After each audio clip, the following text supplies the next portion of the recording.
We have a couple documents we're going to look at today on the channel. And I did see a bunch of super chats, and I will read the super chats in a second. Thank you guys for that. I just want to tell you what we're doing on the show today, okay? And then we're going to get into it. We have a couple documents that we're going to be reading on the channel today. Both of these documents come from a website called CrimeThink. CrimeThink, I'll show you the homepage actually. CrimeThink is the publishing arm of Antifa. It's not the only publishing arm. There are many. Antifa is a highly decentralized organization, but CrimeThink is one of the biggest and most well-known and most far-reaching publishing houses of Antifa. Okay? And so how Antifa works is Antifa is a highly decentralized organization where you have cells literally all over the country. It is completely flat. There is no hierarchy. There is no leadership. So how do you communicate and coordinate across a completely decentralized network in which there is no leadership? You do it through publishing stuff on anarchist websites that then get disseminated down into all of the different cells, and everyone reads it voluntarily. So if you want to know what is coming with Antifa, you read CrimeThink.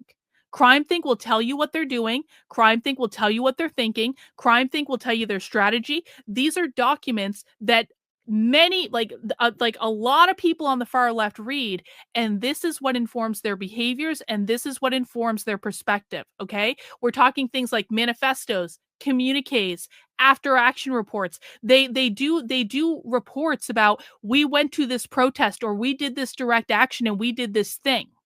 So CrimeThink is an excellent resource if you want to actually hinge into reality with primary source evidence about what the real far left is doing. So we're going to read 2 articles today on CrimeThink, and we're going to talk about them. The first article that we're going to read was literally just posted yesterday. It's called ICE Out of Illinois, ICE Out of Everywhere, a report from the blockades at the Broadview facility. So this is an article that Antifa has put together, basically saying, here is what we're doing at the ICE facility in Chicago, and here is what we have learned from the ICE facility in Chicago. So this is a direct report from Antifa, who are protesting in Chicago right now. So we are going to be starting today with an article from CrimeThink called ICE Out of Illinois, ICE Out of Everywhere, report from the blockade at the Broadview facility. The AI reader was reading earlier, so hopefully it does it again. Let's try. ICE Out of Illinois. Yeah. ICE Out of Everywhere. A report from the blockades at the Broadview facility. Awesome. Awesome. Let me put this link in the chat so you guys can follow along with the article. We are listening to an AI reader today, so you guys are just going to have to deal with it, because I don't want to read the whole thing. But we will listen to the article, and we will stop, and we will break stuff down and stuff like that. And well, you're still arguing in the chat, Elin, and I told you I'm not arguing with you about this anymore. Don't want to, for some reason, for the same reasons. I don't even know what you're talking about, but you're going to go in a little timeout for 5 minutes because I don't want this argument to continue. We are reading an article now. We are moving on. Okay. I think I may have gotten some super chats. Hang on. There we go, Andre. Some people don't understand they need to stop choosing to believe lies and liars. Say no to lies. Yeah. I mean, listen, man. And this is something I've seen on the conservative right for a long time. Conservatives love their influencers. They love their influencers on a personal level. They don't want to believe that their lying influencers are lying to them. It creates a lot of cognitive dissonance. And so every time I prove that one of these conservatives is listening to people who lie to them, just with the evidence, the response I get is, but I really like him. Well, you're allowed to really like him. I guess you're allowed to really like being lied to. But if you want to know why you don't understand the left, if you want to know why you're completely unhinged from reality, it's because you're listening to someone who lies to you. I'm sorry. I don't make the rules. I don't make the evidence. I just show it to you on the internet. That's it. Anyway, let's dig into this article. Let's see what they're doing in Illinois. A report from the blockades at the Broadview facility. ICE Out of Illinois. ICE Out of Everywhere. A report from the blockades at the Broadview facility. Following messy efforts to crack down on immigrants in Los Angeles, the Trump administration announced that Chicago will be the next target of concentrated attacks from United States Immigration and Customs Enforcement. The so-called Blitz is already meeting resistance. In June 2025, thousands of people in Chicago took to the streets in solidarity with the resistance in Los Angeles. At the same time, demonstrators from Seattle to Chicago experimented with blocking ICE agents when they showed up to kidnap people at court appearances. Now, people in Chicago area are seeking. Oh, shit. I want to note something about this. For people who are new, so how the left frames what ICE is doing to its people, and I've heard them do this in meetings, they're telling people that ICE is kidnapping people. You can see it here. And when they're telling people ICE is kidnapping people, they basically so at the New York Anarchist Book Fair, I went undercover with an anti-ICE group where they were training us on how to identify ICE. They trained us how to slash ICE's tires and stuff like that. And so this is the language that they use. They said ICE is coming into our communities and kidnapping people, and we have to prevent people from being kidnapped. So you have to understand that from the leftist perspective, from the far left perspective, they're literally preventing people from being kidnapped and saving their life. Now, of course, that's absurd and stupid. I'm not suggesting I agree with them, but I'm explaining to you the mentality of the leftist. They believe that they are the do-gooders in this situation, and that's why they're willing to do this. That's why they're willing to put their bodies in front of ICE vehicles. That's why they're willing to commit crimes. They literally believe that they are preventing their neighbors from being kidnapped, okay? This is what I mean when I say Antifa is a cult. The left is a cult. They only ever listen to and talk to other leftists. So they are in a complete echo chamber where they're only getting this perspective reinforced. And that's why they believe that they are literally protecting people from being kidnapped. Now, people in Chicago, demonstrators from Seattle to Chicago experimented with blocking ICE agents when they showed up to kidnap people at court appearances. Now, people in Chicago area are seeking to take strategic action at bottlenecks in ICE operations. In this report, participants in the blockades targeting an ICE facility near Chicago recount their experiences and share their preliminary conclusions. In the early hours of September 19th, people congregated outside of the ICE processing facility in Broadview, Illinois, a suburb west of Chicago, gathering far earlier than the publicly announced mobilizations set for 7 a.m. and later for the evening. We hope to catch federal agents in the act of transporting kidnappees from around the Midwest. Again, we hope to catch federal agents in the process of kidnapping, of transporting kidnappees around the Midwest. This is Antifa writing this. The processing center in Broadview holds roughly 150 prisoners at any given time. It serves as a hub for ICE activity across the Midwest. Higher capacity ICE detention centers are illegal in Illinois, making the location a logistical choke point in the transportation of prisoners. As federal resources for this center have ballooned to satisfy far-right politicians' desire for xenophobic violence, the Broadview location has become increasingly important as a critical piece of infrastructure. When protest activity at Broadview began, small groups initially tended towards self-sacrificial, spectacular acts, typically sitting down in front of IC vans leaving the processing center, only to be dragged away by the Broadview Police Department. Oh, I was muted. Hang on, got a question here from Arthur. Why do you think the kid shot detainees? Well, it is true that the far left is arming themselves. It is true that there are far left gun clubs, like the Socialist Rifle Association and the John Brown Gun Club.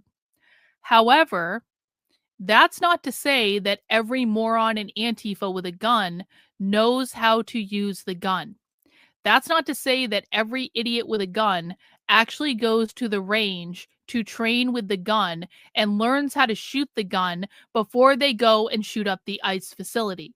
So you got to remember, listen, you can already tell by this document, Antifa's not dumb. They're highly strategic about what they're doing. And by the way, they've been talking like this since January. I've been documenting Antifa's plans around ICE facilities since January, long before most people were talking about it, because they've literally been talking about attacking ICE facilities since January, okay? Antifa's not dumb. They think about logistics. They think about choke points in ICE facilities. They think about where they're going to attack ICE vans. They're highly strategic. But that's not to say that everyone in Antifa is, smart or thinks things through. There is absolutely mental illness within Antifa, and although I would not make the argument that all Antifa is mentally ill, I actually think that's an incredibly dangerous argument to make.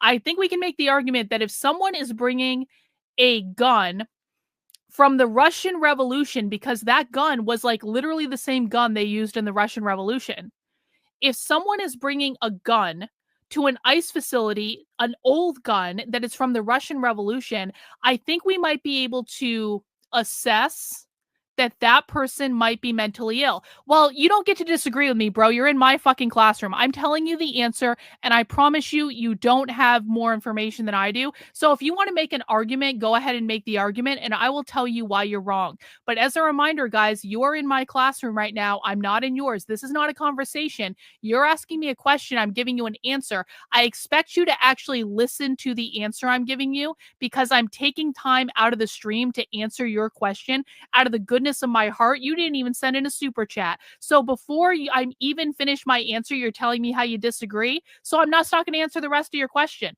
If you have a counter argument that you would like to present, please go ahead and present it. But my guess is, Arthur, you don't know what the fuck you're talking about, and you didn't even listen to the answer that I gave you, which tells me not to waste any more time on you. Shelly, and with the super chat in Antifa literature, is there any shade of meaning between far right, fascist, and Nazi? Oh, no. No, Antifa thinks that anyone who is not a communist is a far right, fascist, Nazi, whatever. So if you are to the right of Antifa, you are considered a fascist and a Nazi and far right and all that. So that's a great question. No, I'm not, but I appreciate the money. But no, I'm not, but I appreciate the money. Thank you. See, I mean, listen, you got to give Arthur credit. He followed the pay Carlin money if she yells at me rule. I like that. I like that. I did see another super chat come in, I think. Hang on. Or did I? Yes. John, I work with an anarcho commie and he literally believes ICE is committing genocide. Yes, they do. That's a great point. It is 1940s Germany. I'm in every commie's head right now. Yeah, that's actually true. And that's perpetual. That's a great observation, John. I appreciate it. All right, let's keep going. When protest activity at Broadview began, small groups initially tended towards self-sacrificial, spectacular acts, typically sitting down in front of IC vans leaving the processing center, only to be dragged away by the Broadview Police Department. As reports and footage from each action spread. Arthur, did I say anything about trans? Did I even say the word trans? I didn't say the word trans, bro.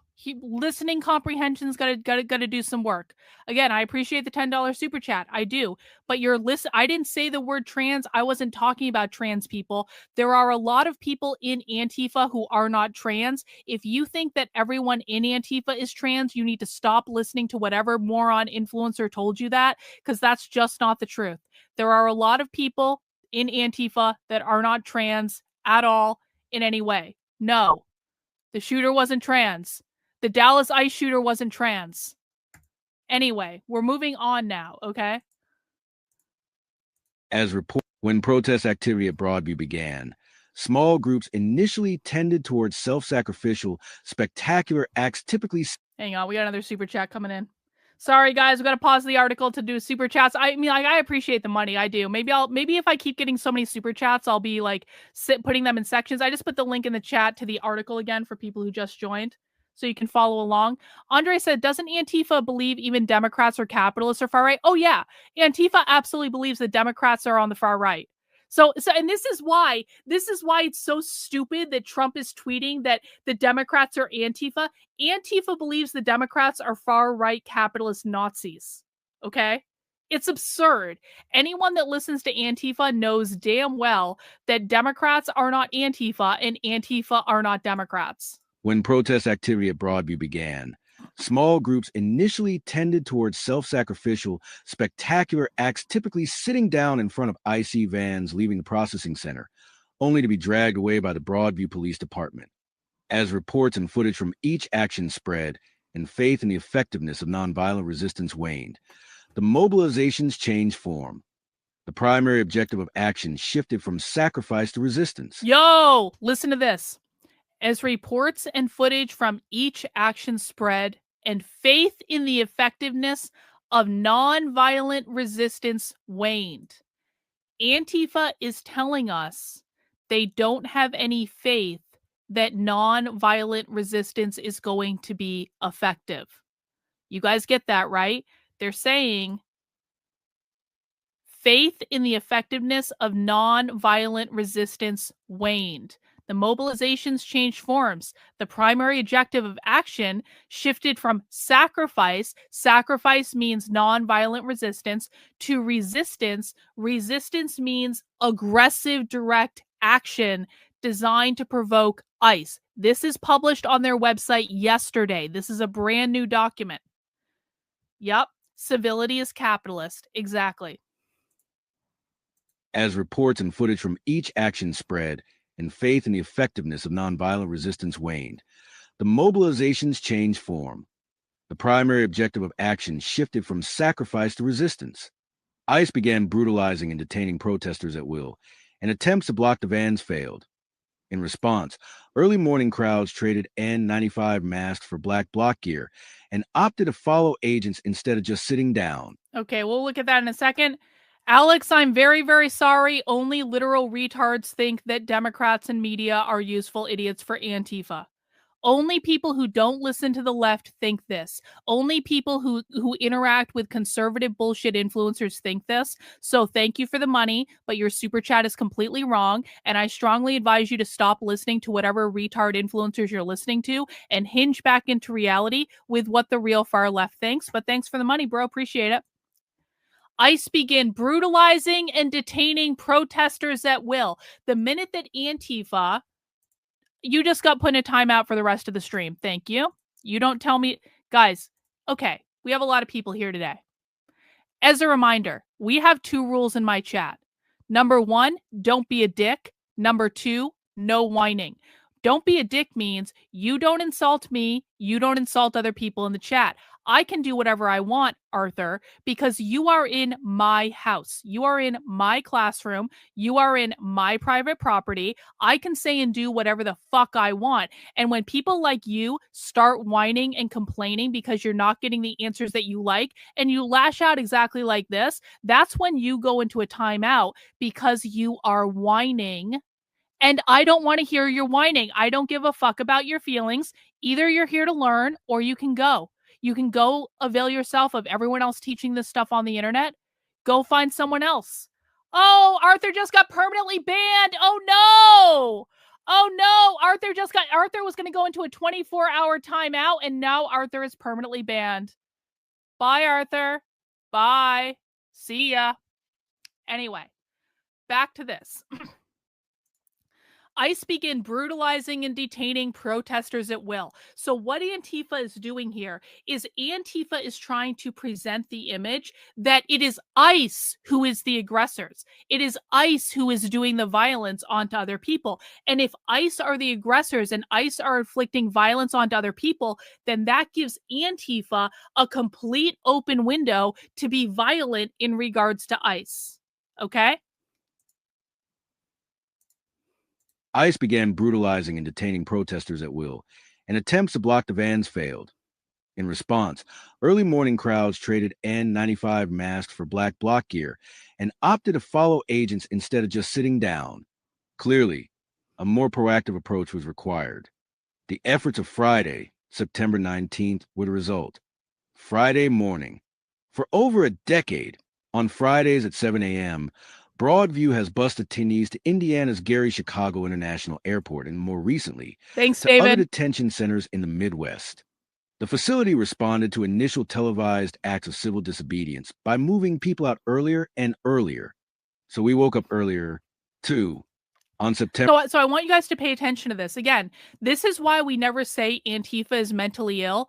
Antifa is literally staking out ICE facilities to find out what their schedule is and when they're moving people in and out of the ICE facilities so that they can literally plan their attacks on the ICE facilities when it's going to be more effective. See? I really do want you guys to learn, but you're not going to be a dick and you're not going to disrespect me when I do it. I work way too hard. I put myself through way too much nonsense. but there are people who appreciate my approach. On September 19th, around 4:30 a.m., about 20 protesters gathered by the facility. Some were dressed in black bloc, some in normal street clothes.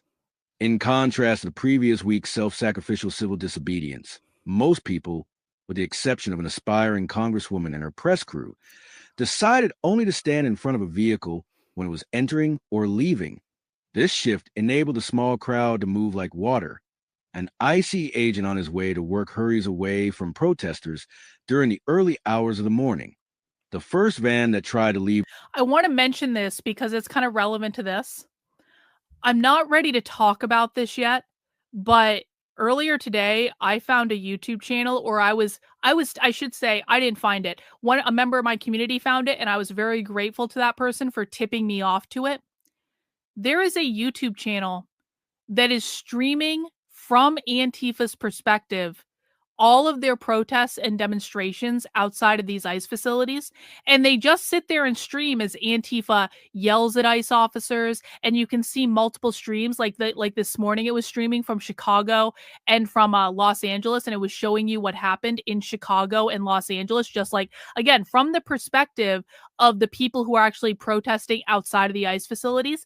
And one of the things that Antifa is doing in Chicago specifically is Antifa is trying, and I saw this on the stream, Antifa is trying to position their cameras so that they're seeing the license plates of the cars going in and out of the ICE facilities. So what they're trying to do is basically figure out who's in the cars and dox those people on the internet to other people in Antifa. I'm not ready to show you guys this yet because this YouTube channel has months of protest footage. They have months of this stuff. And so I literally just found it. I haven't had the chance to dig into it yet, but I will show it to you at some point because it's like there, and we'll probably end up watching it on the channel at some point. It is literally just like you can see exactly what Antifa's doing from their perspective on the ground. And Chicago is one of the facilities they're doing it out of. I just looked at the Crime Think website. I never knew how organized Antifa were. Breaking this up would be a hard task. It goes deep. Yeah. And the stuff on that Crime Think website goes back decades. It goes back decades. And you also have to remember, Crime Think is not the only website that does this. There are plenty of other Antifa websites. Crime Think is just the most reliable, and they tend to update the most often, and they're like the most prolific. Crime Think was literally at the anarchist book fair that I went undercover at in New York like a week and a half ago. So they're everywhere. They're distributing these documents all over the country. So it's just one of the best sources, but it's by no means the only source. And this is why I tell people it's so important to actually hinge into reality with the real far left, because once you actually look at what they're doing, it's like it becomes undeniable how organized and cohesive these people are. And again, guys, I will put the link to the article we're reading in the chat, and you can just go to the website from there if you want to check it out. We read articles from here on a pretty frequent basis. Got a Rumble rant from Lady over on Rumble. Do they teach their people to go out alone, or do they usually go out as a group?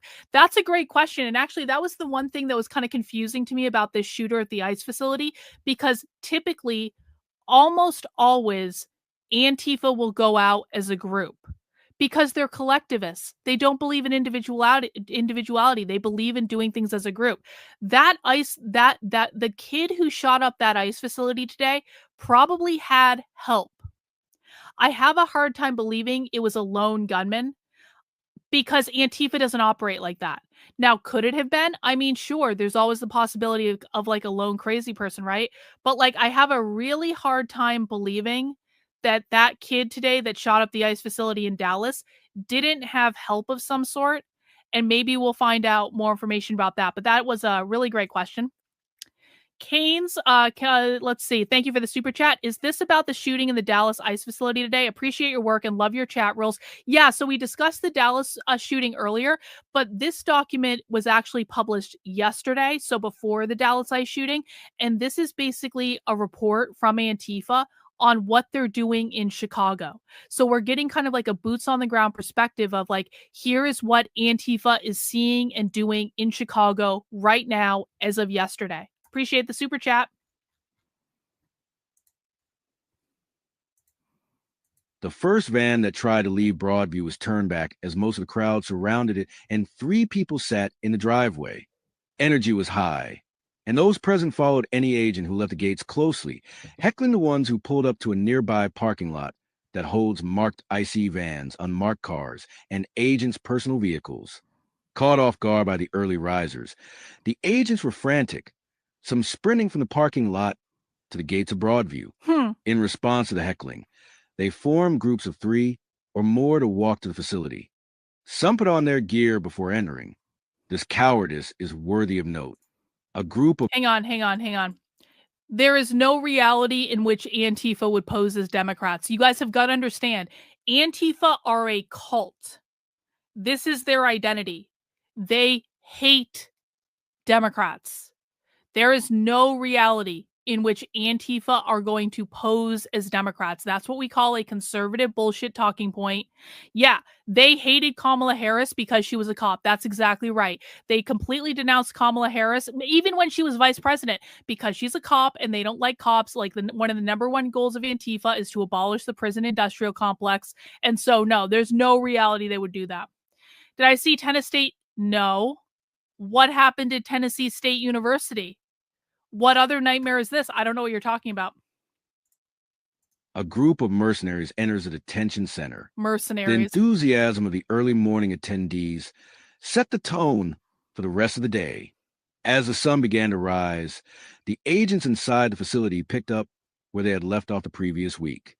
Decked out in tactical gear. Real? Harrison followed me on Twitter like yesterday. Harrison Smith aired a clip of mine on InfoWars. Yo, I made it on InfoWars. That's so cool. I made it on InfoWars in the final days of InfoWars. I made it before InfoWars totally goes down. Yeah, awesome. Yeah, I know. I knew Harrison interviewed Nick. Isn't that funny? That's cool, man. If someone can find me like a time code for that clip, we'll totally watch it. Yeah, bro, just because you fled communism in 1991 does not mean that you know what communist activists are doing in the... Okay, Alex, you fled communism in 1991. You know everything about everything. What is the left's definition of capitalism? Go. You know everything about what communists in America are doing now. You're gonna teach us how much you know, Alex. This question is only for Alex. It's for no one else. This is a little game we do when someone comes in my chat and they act like they know more than me. Just because you my husband fled from communism as well, bro. Just because you fled from communism doesn't mean you know shit about shit. What is the left's definition of capitalism? We'll wait for your answer in the chat now. Go. Okay, guys, Antifa and Democrat hate each other. Yeah, that's true. That's true. Yeah, Alex, it's okay to say that you don't know the answer to the question, but we are going to wait for your answer to the question. What is the left's definition of capitalism? If you don't answer, Alex, you're going to get a timeout for the rest of the day in the chat. And the only reason you're getting a timeout for the rest of the day is you sent me money, to be really blunt. If you were just chatting in and I was yelling at you, you totally get banned. But, Alex, we are waiting. I'm not going to hold up the stream all day, Alex. You got 30 more seconds to answer the question. What is the left's definition of capitalism? Go. You got 30 seconds. It's a really simple question. If you know anything about communism, you know the answer to this question. 15 seconds. We're waiting, Alex. What is the left's definition of capitalism? Yeah, he's calling a friend or he's doing AI. Yup, Google's not going to tell you this answer. 5, 4, 3.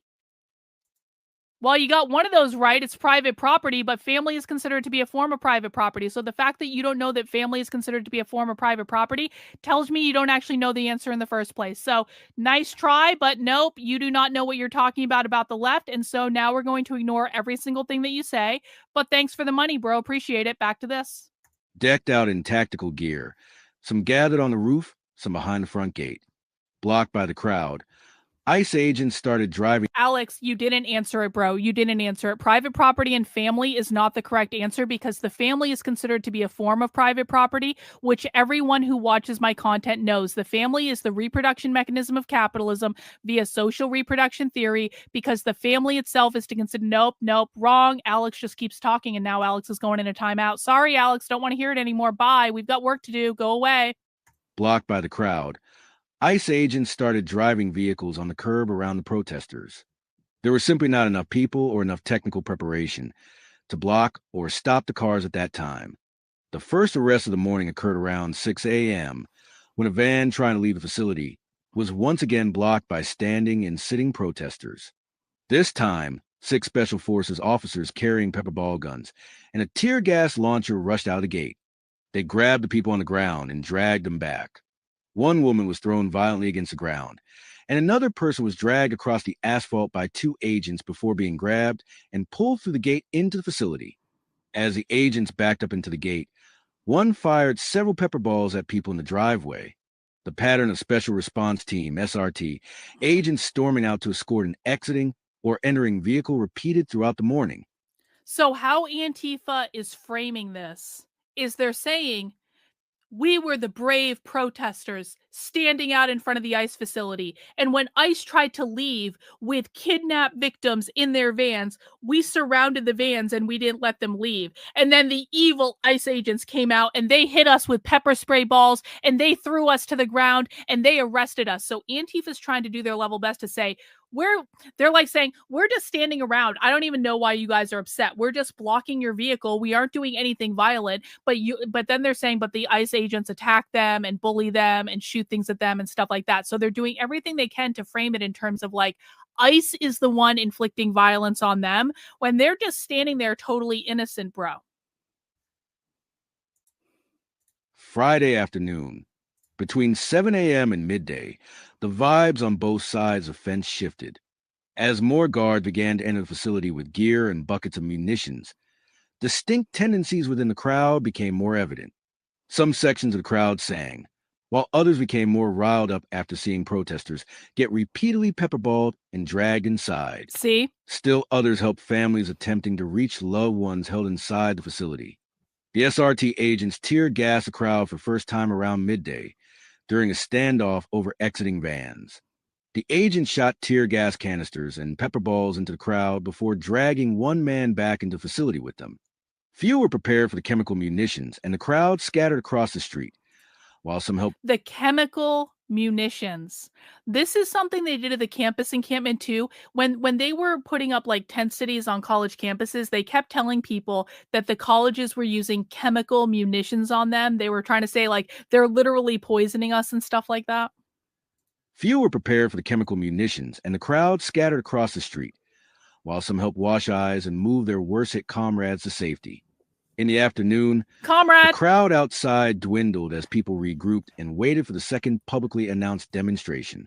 Federal agents grabbed a protester at Broadview during the afternoon. See. Friday evening, a second protest had been called for 7 p.m.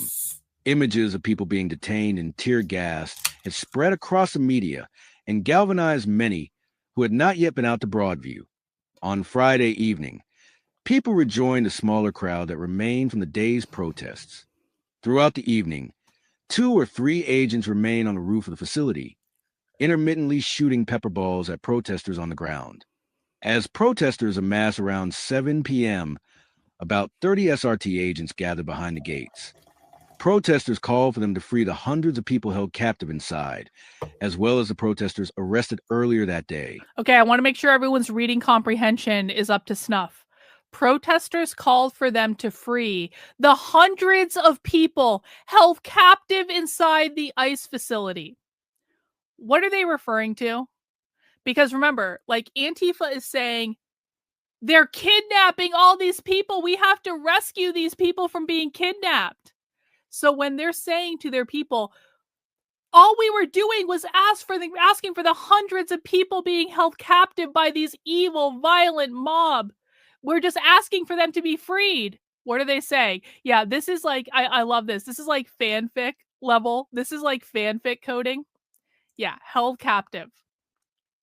They're talking about illegal immigrants that have been picked up by ICE and scheduled for deportation.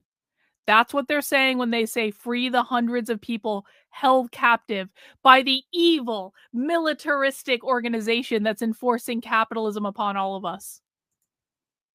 Protesters called for them to free the hundreds of people held captive inside, as well as the protesters arrested earlier that day.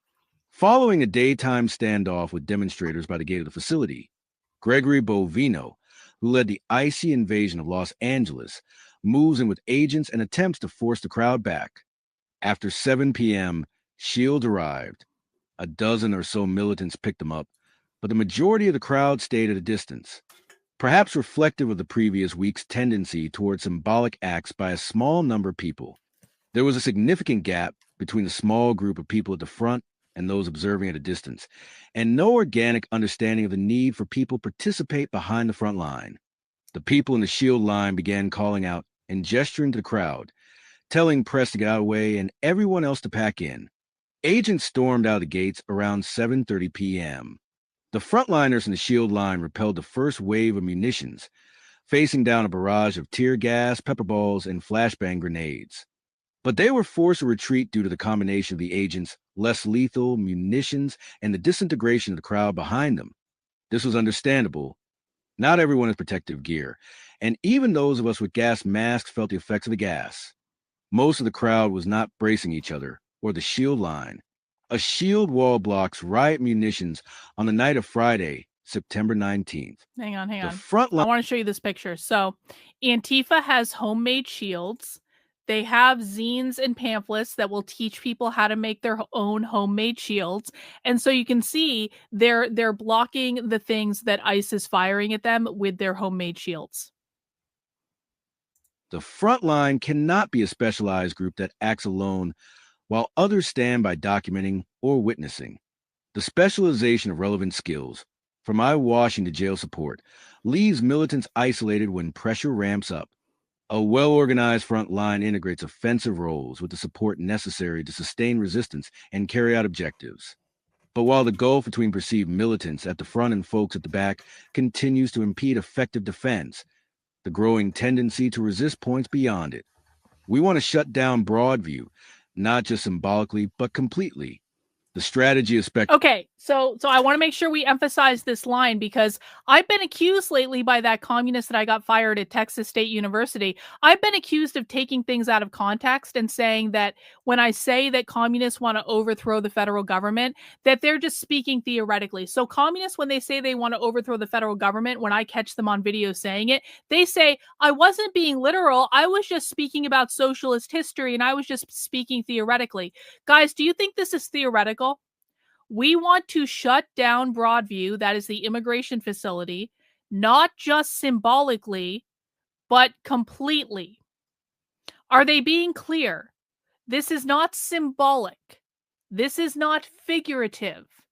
The attacks that Antifa is making on these ICE facilities are to shut them down because they are trying to overthrow this part of the government. They're doing this because they believe that ICE is the militant arm of the government that is enforcing capitalism by enforcing borders, because borders are a management effort of capitalism, because capitalism is private property ownership. How do you have private property? You have borders. The reason that Antifa are open borders is they don't believe borders should exist because they believe that borders enforce private property. They're being extremely clear about their intentions. This is not symbolic. This is not figurative. We want to shut down Broadview, not just symbolically, but completely. The strategy of spectacle is based on the notion that the repeated brutalization of our comrades will persuade those who are abducting our neighbors to stop. But as people witness these kidnappings firsthand and experience the brutality of law enforcement, many are gradually abandoning that approach. Some for whom the violence of the state was previously an abstract concept are turning against the mercenaries that they see standing on the roof of Broadview, looking back at them through the scope of a weapon and choosing to pull the trigger. Crowd control. Hang on, I want to read this again. I know we're stopping a lot, but there's just a lot to break down. We want to shut down Broadview, not just symbolically, but completely. The strategy of spectacle is based on the notion that the repeated brutalization of our comrades will persuade those who are abducting our neighbors to stop. But the people witness these kidnappings firsthand and experience the brutality of quote unquote law enforcement may gradually abandon that approach. So, what they're saying is when people actually go to the ICE facilities and they see the brutality of the ICE officers and the kidnappings and all that stuff, they abandon a nonviolent approach in favor of a more aggressive one. Some for whom the violence of the state, that means the capitalist state, was previously an abstract concept, are turning against the mercenaries means ICE, that they see standing on the roof of Broadview, looking back at them through the scope of a weapon and choosing to pull the trigger. See there? Riot control. Crowd control. The ICE agents themselves proved brutal but unintelligent. Several times, they appeared lost, barreling into the crowd of demonstrators before pulling back just as quickly. Despite favorable conditions, they did not know how to kettle. When agents approached demonstrators, they often broke. Kettle means, for people who don't know this word, despite favorable conditions, they don't know how to kettle. Kettle is essentially when law enforcement surround all the protesters, like they surround them in a way that they can't get out, and then they kind of close in on them and then they start arresting people. So what Antifa is saying is ICE officers at this facility are so stupid, they don't know how to do this basic kettling law enforcement procedure. When agents approached demonstrators, they often broke ranks or formed a wall only one agent deep. Employing pepper ball guns, they shot sporadically and haphazardly, often without any specific target. Agents frequently broke in the face of demonstrators, appearing shaken even by feeble chants. Likewise, the SRT typically avoided close proximity with demonstrators, despite having a more significant advantage. Whether this was due to laziness, confusion, or both, they hesitated to detain even those who actively tried to stop vehicles from leaving the facility. This is only speculation, but it is worth remembering that the facility is relatively small, is used continuously, and holds roughly 150 prisoners at a time. In light of Operation Midway Blitz and other IC activity in and around Chicago, it is likely that the facility is already operating at its maximum capacity. This, along with their apparent lack of crowd control experience, may have informed how agents and SRDs engage with demonstrators. A flashbang grenade explodes as federal agents attack the shield wall, becoming proactive. If the courage we are seeing is to escape specialized and repetitious clashes with better equipped state forces, it will need to forego media spectacle to take more proactive efforts against deportation infrastructure. We need to define what it would mean to achieve victory over the state's agents and facilities, and articulate the fight for liberation that underlies the shift towards more generalized confrontation with the representatives of the state and capital. Oh, what a sentence. What a sentence. We need to go back for this one. We need to define what it would mean to achieve victory over the state's agents, that means the police, the military, ICE, and facilities, jails, prisons, and articulate the fight for liberation. Liberation means to free oneself from capitalism, that underlies the shift towards more generalized confrontations with representatives of the state and capital. So just in case people think that I'm not correct when I say these are words for capitalism, they're telling you this is about capital, the state and capital. So Antifa believes that the United States is a capitalist country, that the United States Constitution is a capitalist document, and that's why you so often see them use the term state and capital kind of interchangeably, because they believe they can't overthrow capitalism without overthrowing the state, without throwing off the ICE agents and the police and all that stuff and the military, and abolishing the Constitution.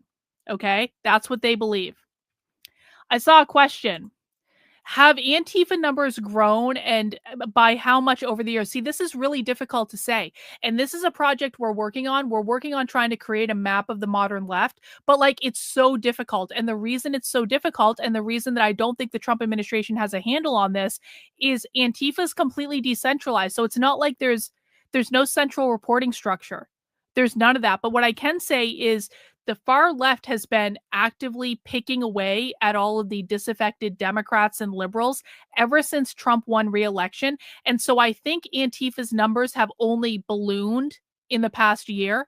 That just makes sense to me. But can I tell you specifically how much? I have no idea. And guess what? No one else has any idea either. And that's part of the scary thing. When you have a highly decentralized movement, it's almost impossible to be able to track and have any estimate for how many people are in it. Fun times are ahead, guys. Fun times are ahead. We need to define what it would mean to achieve victory over the state's agents and facilities and articulate the fight for liberation that underlies the shift towards more generalized confrontation with the representatives of the state and capital. Acting on that scale requires expanding beyond a specialized activist crowd, not to mention less laudable, more plainly careerist aspiring politicians, to build relationships with those who live around the facility and, more broadly, with everyone whose instinct is already to protect people from ICE. All over the country, people have spontaneously taken clever and timely actions against raids in their neighborhoods, acting before specialized activists and NGOs arrived to urge them to limit themselves to documenting and witnessing, rather than. Okay, I want to make sure I emphasize this. All over the country, people have spontaneously taken clever and timely actions against raids in their neighborhood. They're talking about all these neighborhood groups that are popping up and having these signal chats where they're basically telling each other when ICE is around and trying to protect their neighbors from being deported. Acting before specialized activists and NGOs arrive to urge them to limit themselves to documenting and witnessing. Antifa is telling you they don't like NGOs. Okay? Antifa is telling you that NGOs, when NGOs get involved in these situations, they make the people involved less militant. Antifa wants people in these community groups attacking ICE. They want people in these community groups causing problems. Antifa is not okay. Who wants to answer this question? Because I've only answered it about 15,000 times in the last week. And I promise you, they're not funded by NGOs, because Antifa in this article is saying when NGOs arrive, everyone becomes de-radicalized. And I have other articles by Antifa where they are telling you they do not like NGOs. Antifa is funded by mutual aid. They're funded by mutual aid, mutual aid, mutual aid, mutual aid, mutual aid. They are not funded by Soros. They are not funded by USAID. They are not funded by NGOs. Antifa is funded by mutual aid. NGOs scuff their plans. NGOs de-radicalize. NGOs prevent them from doing the things that they want to do. People, and this is another thing the Trump administration doesn't understand, guys. There is no funding that can be cut off. There's no big funding in these groups. And a lot of what Antifa does, it's not expensive. They're very scrappy. They might print stuff off on paper, but like what they're doing isn't expensive. Mutual aid means small donations. Small donations of cash, small donations of supplies. There is no, conservatives. I have what? I have 630 people listening on YouTube right now. God knows how many other people are listening to me on other platforms. Conservatives, I need you to listen to me like you have never listened before in your fucking lives. Antifa does not have any big money backers. This is provably false. There is no big money that you can cut off. There is nothing. I have former Antifa that are on my channel. I don't know if any of the former Antifa are here today. If you are, speak up. But I have former Antifa people in my community. They will be the very first to tell you they don't have any funding. This is all mutual aid. It's voluntary donations. Most of what Antifa does is not expensive. Most of what Antifa does just takes time. It takes time and energy and focus, but it doesn't take money.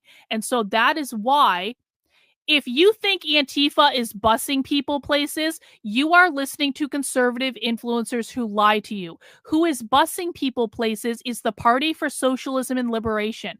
The Party for Socialism and Liberation is not Antifa. These are completely separate groups. Stop fucking listening to Laura fucking Loomer. Laura Loomer is great with some research. Laura Loomer has completely lied to her audience on this point. Every single time someone thinks that Antifa's busing someone, I promise you it's because they heard it from Laura fucking Loomer. They are not Antifa. The Party for Socialism and Liberation is a completely different thing. They are funded in a completely different way. But Antifa doesn't even like the... Hang on. Pause. Hang on. I'm going to prove to you guys right now that Antifa does not like the Party for Socialism and Liberation, okay? I'm on Crime Think's website. I need to scroll down a little bit. I'm looking for something very specific. I am on Crime Think's website. We are going to go back to not this,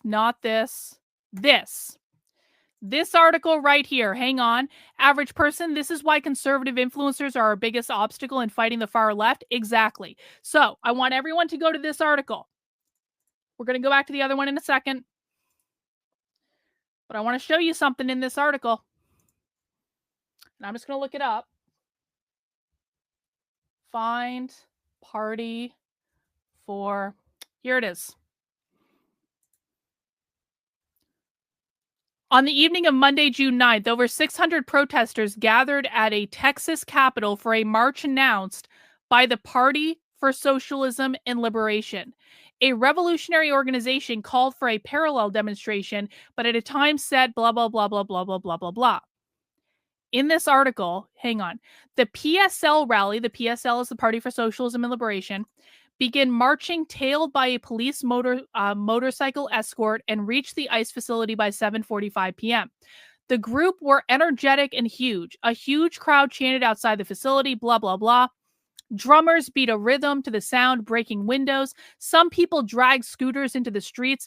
Others painted pro-immigration and anti-ICE slogans and threw balloons with paint. All the while, the red-shirted PSL were urging the crowd to keep moving.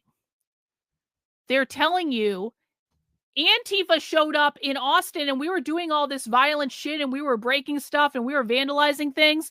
And the Party for Socialism and Liberation were trying to get us to stop. They're telling you these are two completely different groups. Antifa wanted to vandalize shit and break shit. And the Party for Socialism and Liberation was like, no, guys, no, we can't do that because they're two different groups. Okay? Dozens of people pushed back, chanting, ICE is right there. Nonetheless, by 8 p.m., the PSL organizers had mobilized most of the crowd back towards the Capitol, successfully convincing the participants to tell others that moving would keep the group safe. A splinter group of about 100 stayed behind and continued to express their feelings with art and music. The march was effectively split between those who were acting on their own initiative and those who were submitting to the authority of the PSL. They do not like the PSL. That's not all. PSL shepherded the larger group back towards the Capitol to an intersection with nothing but high fences, mounted cops, and streets blockaded by police. PSL organizers got on the microphone to formally disband the march. They thanked everyone for coming and encouraged them to go home and rest up to do it again later. The crowd grew uncertain, largely returning to the sidewalk in front of the fenced-off Capitol and very nearly conceding to the street to the police, with a few insistent spirits who remained at the intersection. And there's one more thing I want to find in this. Paid. Maybe it's not in this.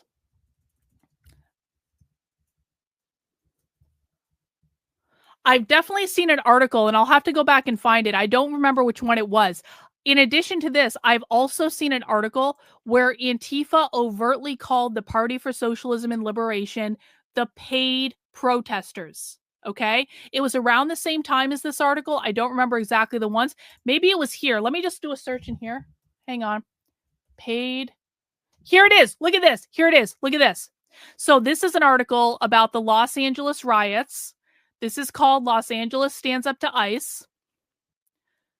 People started amassing at the Metropolitan Detention Center. A press conference took place involving Union del Barrio, the SEIU, the Coalition for Humane Immigrant Rights of Los Angeles. Peace policing caused fights between the paid activists and the crowd.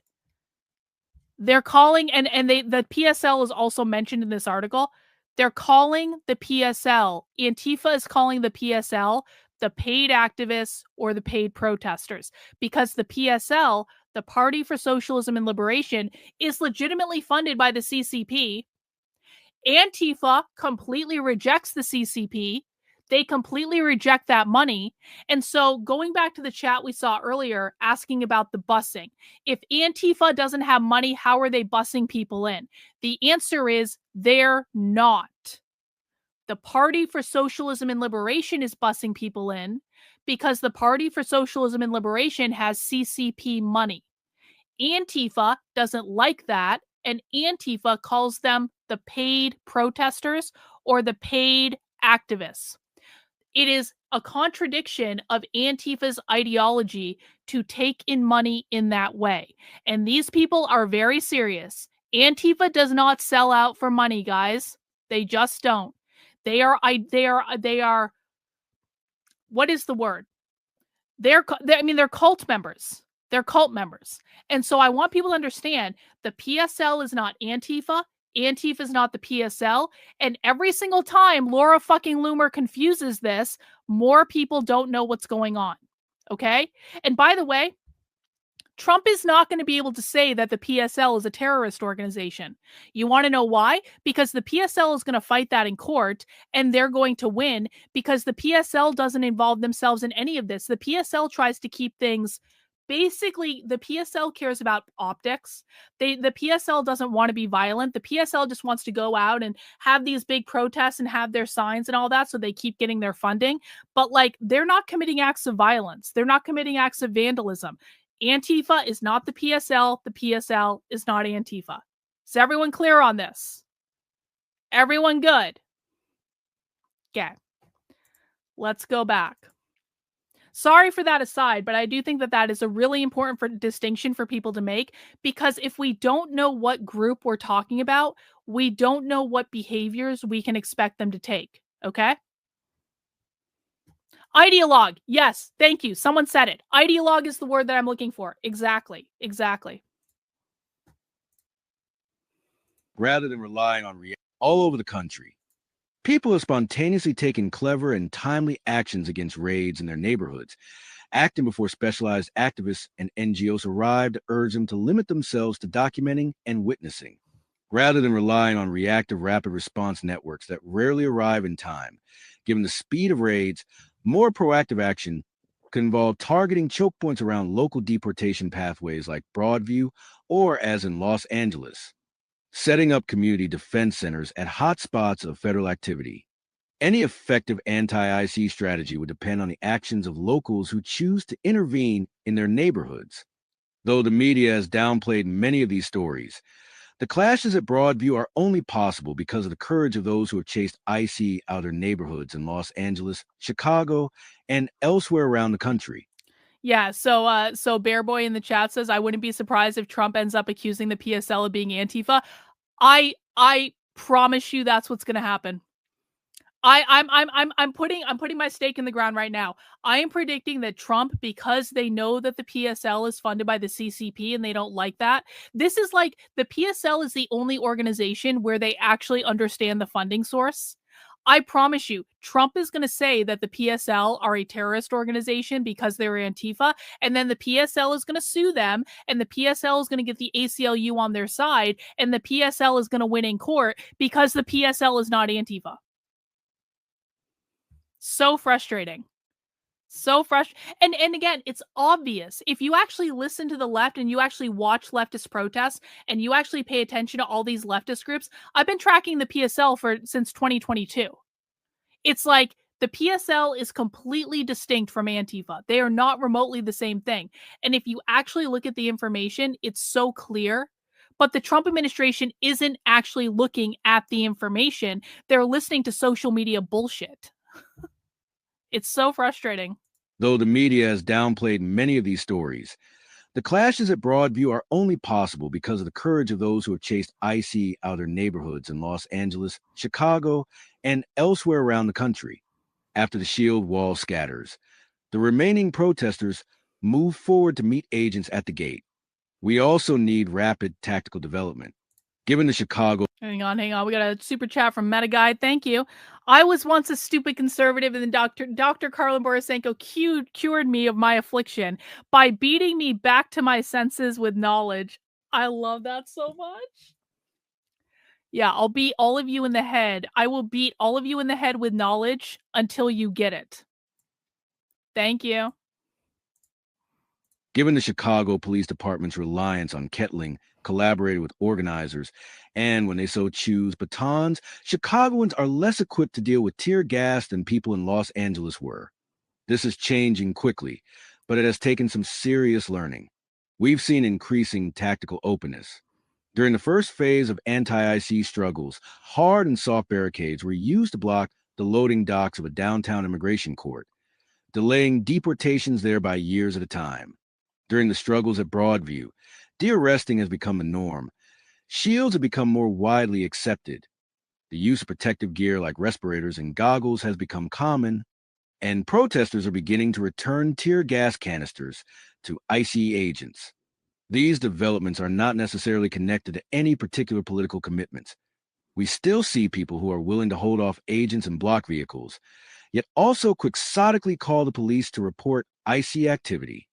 NGOs and recruitment drive organizations. Emerging autonomous activity to stop deportation shows. So I just want to note here, we're going to get a really direct answer about what Antifa thinks about NGOs right now. NGOs and recruitment drive organizations. Emerging autonomous activity to stop deportation shows the potential of stepping outside of recruitment-based organizations' long marches to nowhere, and NGOs' emphasis on legal support after deportation arrests have already occurred. So when they're saying NGOs, now, this is actually kind of a legit form of attack that the Trump administration could do. There are organizations that provide legal support to Antifa after they're arrested. Okay? So Antifa, I said this on Fox News, Antifa trains to get arrested. They also train in de-arrest. I actually have a whole de-arrest zine that I'm going to put on the internet at some point where they're teaching this stuff. They train them on how to get arrested. They provide them with bail. They provide them with lawyers. The bail often comes from mutual aid, but the lawyers come from places like the National Lawyers Guild. That's not the only organization they get lawyers from, but that is one of the organizations. The National Lawyers Guild is an NGO. So that's what they're saying here. The activity is due in large part to, the NGO's emphasis on legal support after deportation and arrests have already occurred. So that is a very strategic line of attack the Trump administration can make in terms of like shutting down. And I don't know where the funding is coming from that, to be really honest. The NGOs are a different group than what Antifa usually does, but Antifa does use them when it comes to like getting access to like free lawyers and stuff like that. And so the Trump administration could absolutely go after organizations like the National Lawyers Guild, find out where their funding is coming from, cutting that off. But I really want to make sure people understand this. Just because you cut off the funding for the National Lawyers Guild or groups like that does not mean that Antifa is going to stop. It does not mean that you have actually cut off Antifa's funding source. What you have done is you've kind of like thrown sand in their gears and you've taken their lawyers away from them. But you have to understand, Antifa is not afraid of being arrested. Antifa is not afraid of sacrificing themselves for their cause.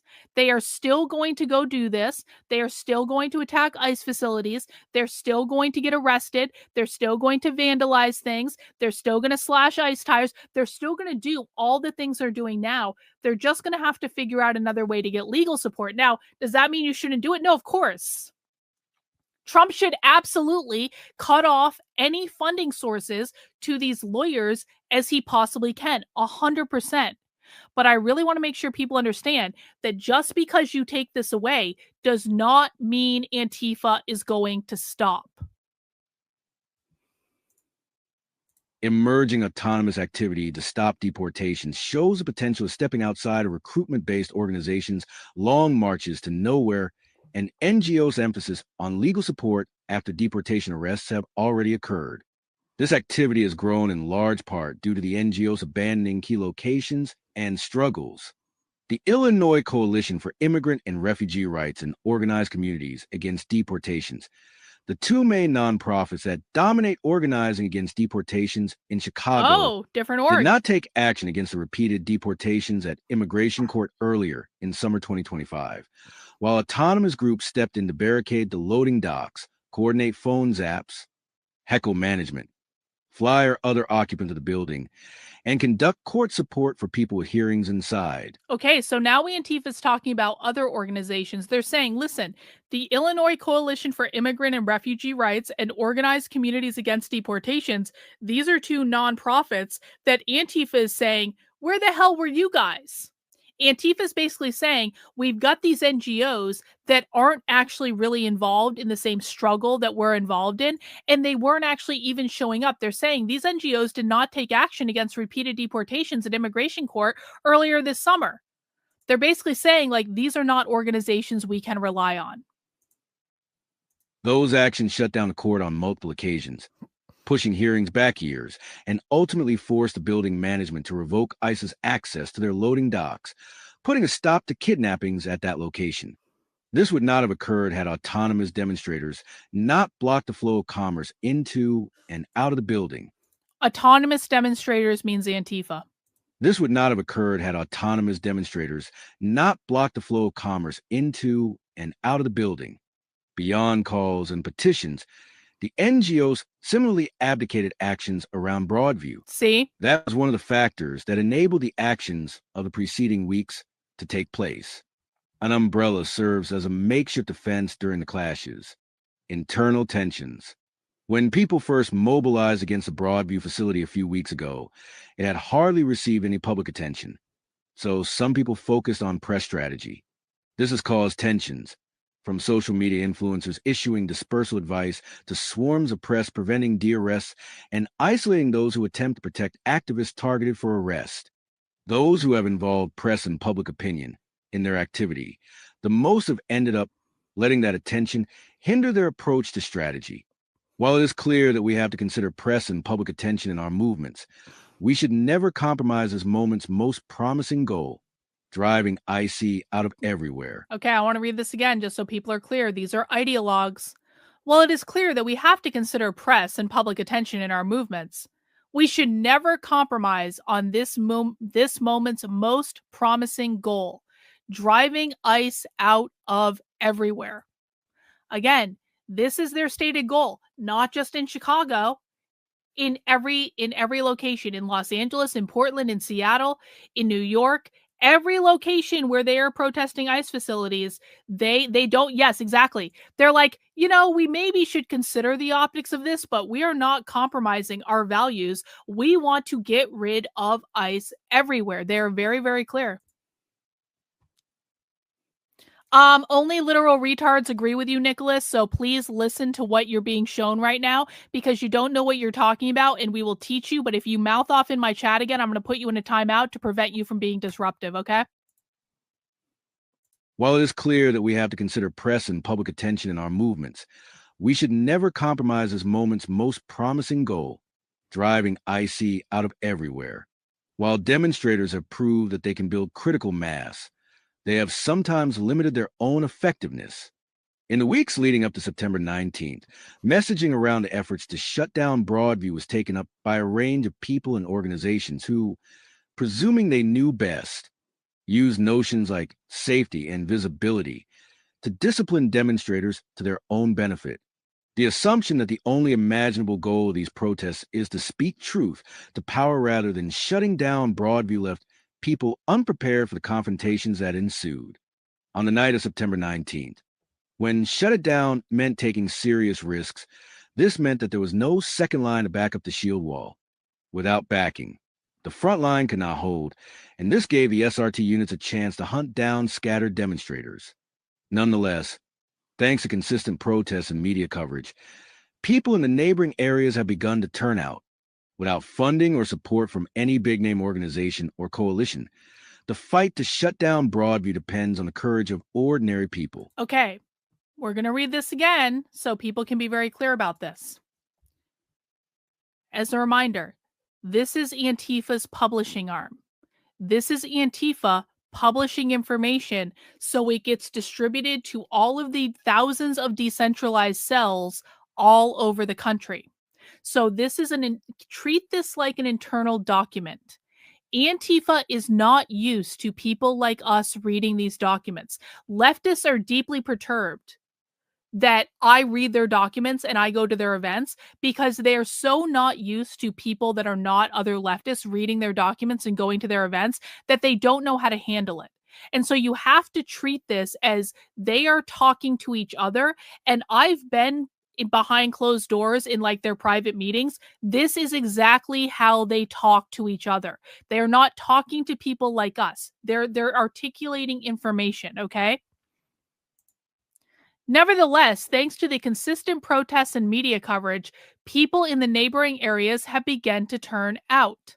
Without funding or support from any big-name organization or coalition, the fight to shut down Broadview depends on the courage of ordinary people. This is not code, guys. This is not secret trickery. This is Antifa telling you we do not have any funding. We do not have any support. We don't have big name organizations or coalitions that are doing this. We are doing this because normal people are showing up and we are using them to try to shut down this ICE facility. But we are not doing this because we're paid. We're not doing this because we have some big funding source that can be cut off by the government. We're doing this in spite of not having that funding and not having that support at all. Does everyone understand?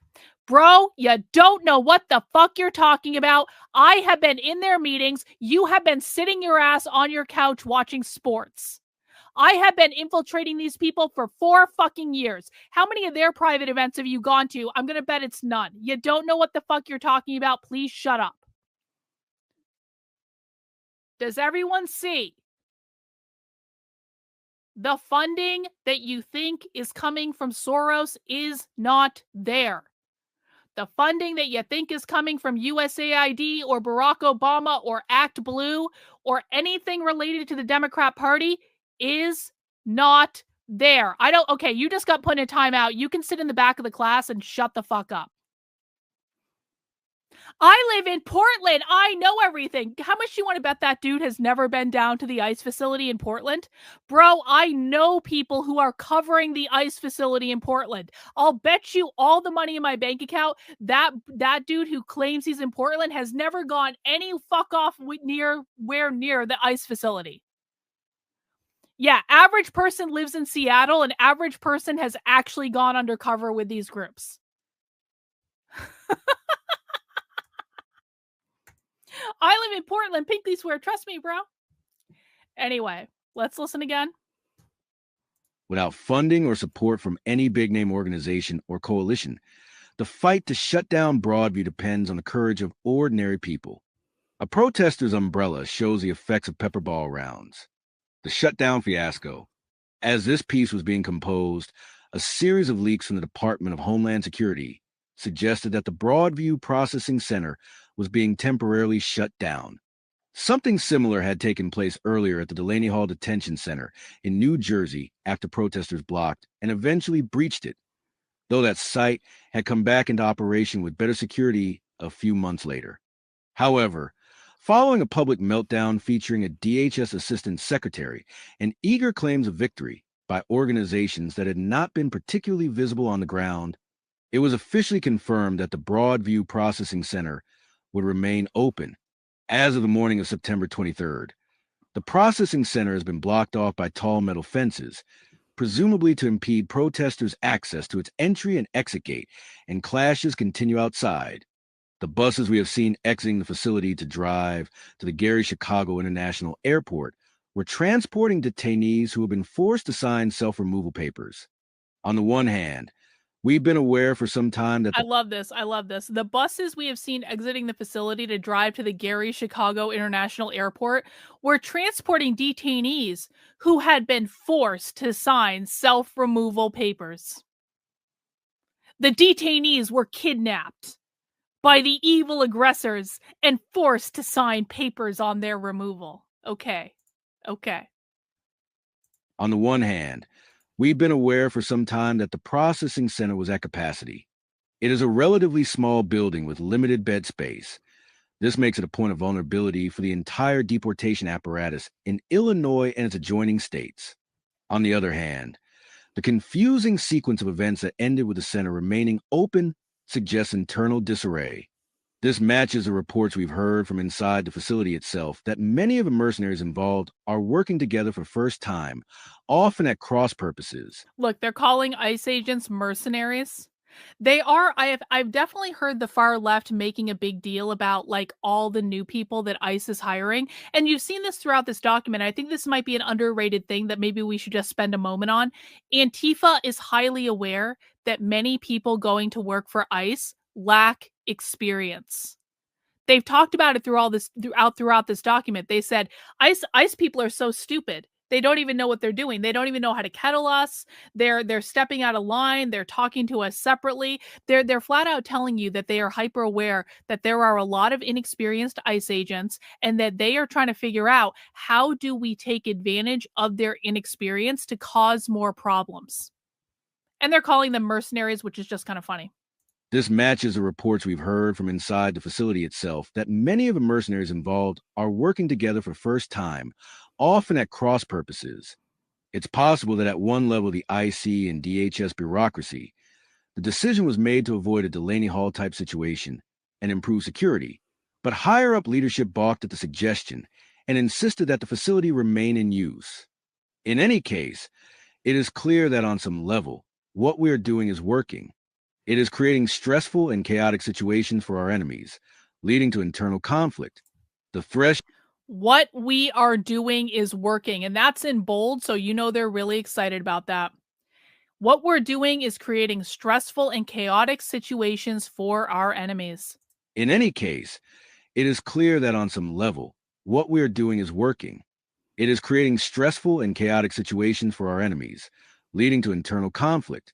The threshold of effort necessary for success may be lower than we thought, and our enemies more fearful than we anticipated.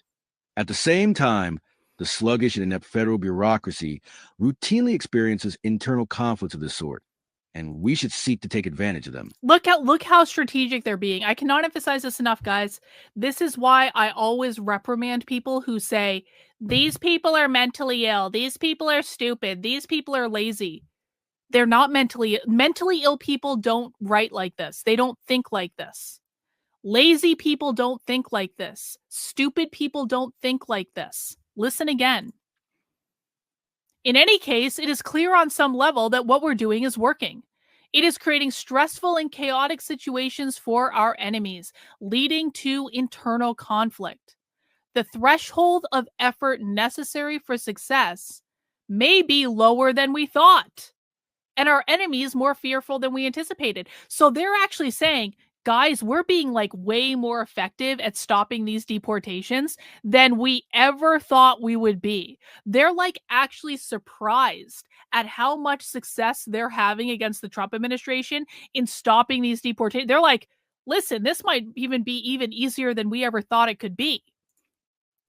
At the same time, the sluggish and inept federal bureaucracy routinely experiences internal conflicts of this sort, and we should seek to take advantage of them.